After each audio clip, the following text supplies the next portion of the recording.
Good morning everyone. আজি এক্সাৰচাইজটো হ'ল body ফিটনেছৰ কাৰণে ইণ্ডিভিজুৱেল এক্সাৰচাইজ।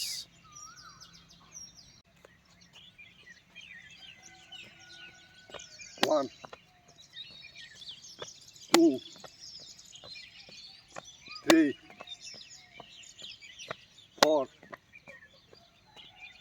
5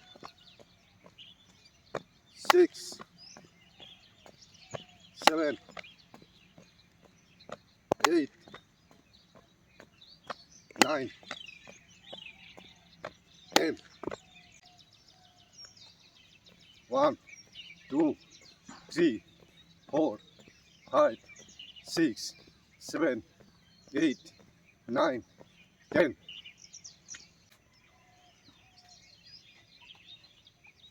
1 2 3 4 5 6 7 8 9 10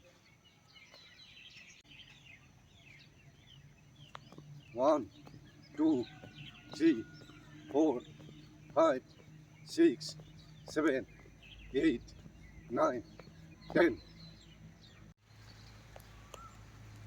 মই যিখিনি এক্সাৰচাইজ কৰিলোঁ সেইখিনি এক্সাৰচাইজটো হ'ল body fitness individual exercise. Exercise কৰাৰ আগতে সদায় ৰানিং কৰি ল'ব লাগে। আৰু এই 3 দিনে বৈদ্য গৰম আছিলে শদিয়াত, আৰু আজি অলপ বৰষুণ আহি আছে।